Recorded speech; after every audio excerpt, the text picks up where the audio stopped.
Hello, good evening, dear friends. My name is Renu Yadav, and today my topic is double entry system from class 11th. Let's start. What is the meaning of double entry system? Double entry system refers to a system of accounting in which every transaction affects at least two accounts simultaneously. One of them is debit and other is credit. Double entry system एक ऐसा system है जिसमें accounts की आपकी जितनी भी transactions होगी उसका इफेक्ट एटलीस्ट टू अकाउंट्स पर जरूर पड़ेगा, चाहे वो कोई भी ट्रांजैक्शंस होंगी आपकी। फर्स्ट इफेक्ट पड़ेगा डेबिट अकाउंट्स को, सेकंड इफेक्ट पड़ेगा क्रेडिट को। फर्स्ट को कहा जाता है डेबिट और अदर को कहा जाता है सेकंड को क्रेडिट। ऐसा क्यों होता है? कोई भी बिजनेस की हर एक ट्रांजैक्शन पे दो इफेक्ट्स पड़ते हैं, ए गिव और टेक, लेन देन। व्यापार में क्या होता है, आप लेन देन करते हो इसलिए टू अकाउंट्स आपके इफेक्ट्स होते हैं। एक फैमिली है जहां पर सिर्फ आप देना करते हो, जहां आपका प्यार है, वरना जहां भी लेन देन है वो आपका व्यापार है, और जहां सिर्फ देना देना है वो आपका प्यार है। और वो कहाँ पे मिलता है आपको? फैमिली में। उसके बाद बाहर वहां भी सिर्फ लेन देन है। तो जहां भी लेन देन है वो सब आपका व्यापार है, इसलिए इसका इफेक्ट टू अकाउंट्स पे पड़ता है। पहले को डेबिट कहते हैं, अदर को क्रेडिट कहते हैं। Next is classification of accounting. It is divided into two parts, personal account and impersonal account. Impersonal account further is divided into two parts, real account और nominal account. What is the personal account? चलिए हम explain करते हैं personal account क्या है। The account which relate to an individual, form, company और any institutions और called personal account. Personal account वो अकाउंट है जो किसी इंडिविजुअल पे, किसी फॉर्म के लिए, किसी कंपनी का या किसी इंस्टीट्यूशंस के नाम पे खोला जाता है, उसे बोलते हैं personal account. Like a Ram का अकाउंट, चंद्र का account, account of Delhi university, drawing account of proprietor. ये सारे अकाउंट्स किसी इंडिविजुअल, फॉर्म, कंपनी नेम पे ओपन किए गए हैं, इसलिए इन्हें पर्सनल अकाउंट बोला जाता है। इस अकाउंट को बनाने का रूल क्या है? Debit the receiver and credit the giver. जितने भी आपके, जिसको भी मिलता है, जिसे रिसीवर बोला जाता है, प्राप्त, जिसे भी कुछ मिला, रिसीवर हुआ, उसे डेबिट किया जाएगा, और देने वाला जो देगा उसे क्रेडिट किया जाएगा। ये आपका मेन रूल है जिसपे आपकी जर्नल एंट्री डिपेंड करती हैं। तो ये रूल्स करने, ये चैप्टर आपके लिए बहुत ज़्यादा इंपॉर्टेंट है, इसलिए आप इसे नोट डाउन कर लीजिएगा और लर्न भी कर लीजिएगा। एग्जाम्पल फर्स्ट, जैसे paid rupees 20,000 to Hari. Hari को 20,000 रुपये भुगतान किए। Two accounts are Hari account and cash account. यहाँ दो अकाउंट इफेक्ट पड़ते हैं, एक हरी का अकाउंट और सेकंड पर्सन के पास से क्या गया, कैश। दो अकाउंट। तो रिसीवर किसकी है, कौन है? हरी। हरी को, तो मिलना किसको है? हरी को। तो वो क्या हुआ? रिसीवर। जो रिसीवर है आपने रूल में पढ़ा है वो डेबिट होगा, तो here is debit. Hari debit account, debit to cash account. कितने रुपीज से? 20,000 से। ये है आपकी डबल एंट्री सिस्टम, लेन देन जिसे बोला जाता है।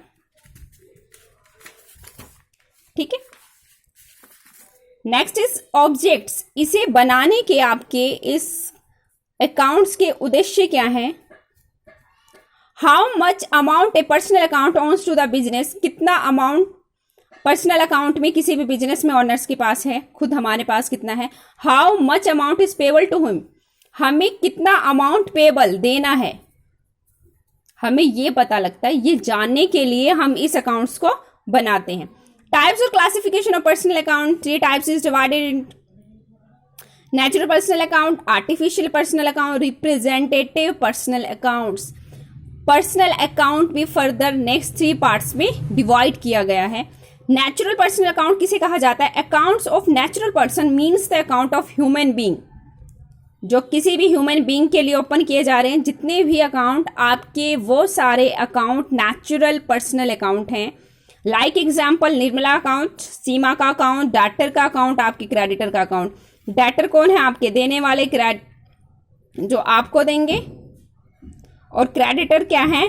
जिन्हें आप दोगे, वो क्या है? आपके क्रेडिटर।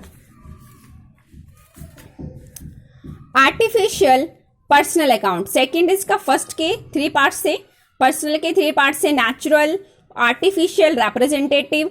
फर्स्ट हमने नेचुरल पढ़ लिया जो ह्यूमन बीइंग पे है, और नेक्स्ट है आपका B, artificial personal account. Artificial personal account किसे कहते हैं? These account don't have physical as existence as human being but they work as personal account. एक ऐसे अकाउंट जिसकी फिजिकल कोई भी एग्जिस्टेंस नहीं करता कहीं भी, बट वर्क करता है ह्यूमन बीइंग की तरह, एक पर्सनल अकाउंट की तरह। एग्जाम्पल लाइक कैसे, कौन कौन से हैं वो अकाउंट? वो अकाउंट है आपके एनी फॉर्म, किसी भी फॉर्म का अकाउंट, एनी लिमिटेड कंपनी का अकाउंट और किसी भी bank account. Next is representative personal account. When an account, अगर कोई भी एक अकाउंट रिप्रेजेंट करता है अ पर्टिकुलर पर्सन को या ग्रुप ऑफ पर्सन को, it is termed as a representative personal account. कोई भी एक ऐसा अकाउंट जो किसी पर्सन को इफेक्ट करता है या ग्रुपिंग, जो ग्रुपिंग होती है किसी की भी 5-7 पर्सन्स की, उनको रिप्रेजेंट करता है, उन्हें रिप्रेजेंटेटिव पर्सनल अकाउंट कहा जाता है। जैसे एग्जाम्पल, जितने भी आपके प्रीपेड इंश्योरेंस अकाउंट्स हैं, एक्यूरेट इंटरेस्टिंग है, सैलरी आउटस्टैंडिंग अकाउंट है, ये सब आपके रिप्रेजेंटेटिव पर्सनल अकाउंट्स में काउंट किए जाते हैं। चलिए हम नेक्स्ट स्टार्ट करते हैं। अब आपका है account real account. Real account किसे कहते हैं? The account of all things whose value can be measure in terms of money and which are the properties of the business are termed as real account. एक ऐसे account जिसकी value को आप can be measured in terms of money, एक ऐसा account जिसकी value को आप मनी के टर्म्स में कन्वर्ट कर सकते हो, मेजर कर सकते हो। Which are the property of business are termed as, ऐसी सारी ही ट्रांजेक्शंस होती हैं, ऐसी सारी प्रॉपर्टीज को आप रियल अकाउंट कहा जाता है। लाइक है आपकी फर्नीचर अकाउंट, गुडविल अकाउंट, ये आपके रियल अकाउंट्स हैं। इन्हें बनाने का क्या उद्देश्य है हमारा, क्या ऑब्जेक्ट्स हैं? These accounts represent the value of various property owned by a business in terms of money and indicate the finance position of the business. इससे हमें क्या, इस अकाउंट को बनाने से हमें रिप्रेजेंट, हमें पता लगता है कि कितनी वैल्यूज है बिजनेस की में, हमारे पास जितनी भी प्रॉपर्टीज हैं उनकी वैल्यूज क्या है इनकी बिजनेस में, इन टर्म्स ऑफ मनी में, जो हमारे पास प्रॉपर्टी है इन टर्म्स ऑफ मनी में उसकी क्या वैल्यू है, इंडिकेट करता हमारा finance position of the balance sheet. मतलब इन्हीं के अकॉर्डिंग हमारी कंपनी की बैलेंस शीट तैयार की जाती हैं रियल अकाउंट से। जो हमारी कंपनी का स्टैंडर्ड, हमारी कंपनी की गुडविल, हमारी कंपनी कहाँ स्टैंड करती है, हमारी कंपनी के सारे डिसीजन डिपेंड करते हैं, तो किस पे करते हैं? रियल अकाउंट पे। इसलिए ये बनाना बहुत बहुत ज़रूरी है। What is a role? Role क्या है आपका? Debit what comes in and credit what goes out. आने वाली कंपनी में जितनी भी चीज़ें हैं उन्हें डेबिट किया जाता है, हमारी कंपनी से जितनी भी चीज़ें जाती हैं उन्हें क्रेडिट किया जाता है।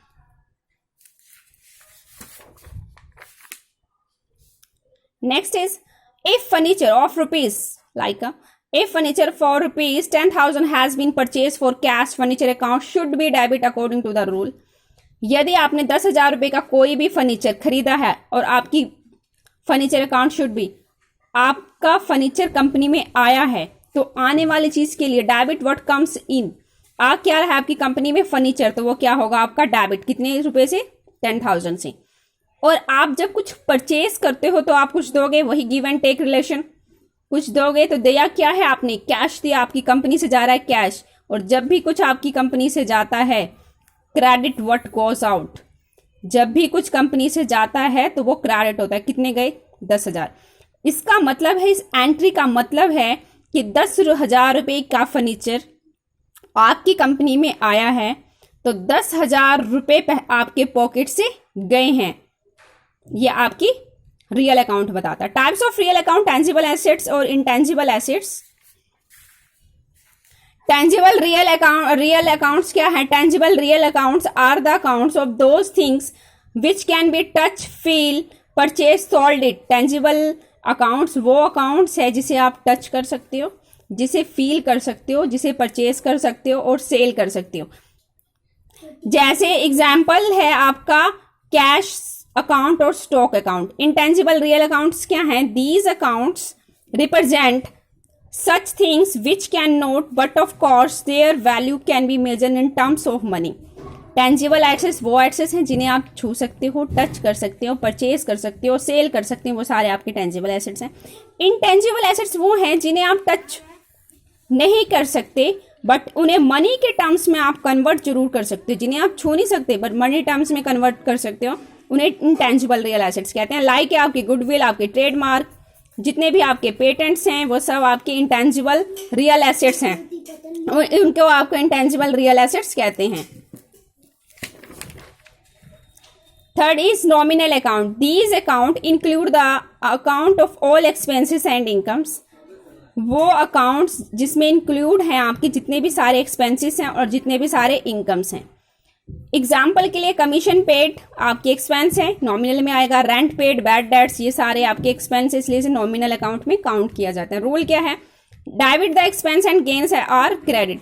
जितने भी आपके खर्चे हैं वो सारे के सारे डेबिट होते हैं, जितने भी आपके गेन्स, आपके प्रॉफिट, वो सब क्या हैं? आपके खर्चे आपके डेबिट होते हैं, जितने भी आपके गेन्स हैं वो सारे क्रेडिट होते हैं। Example 1, paid ₹20,000 for salary. आपने किसी को सैलरी के 20,000 रुपये दिए, आपका वो खर्चा है, तो जब सैलरी अकाउंट रिसीवर, आपका खर्चा क्या है? सैलरी, तो एक्सपेंस को क्या करोगे? डेबिट 20,000, और क्या गया है आपके पास से? कैश, टू कैश अकाउंट, कितने रुपीस का? 20,000 का।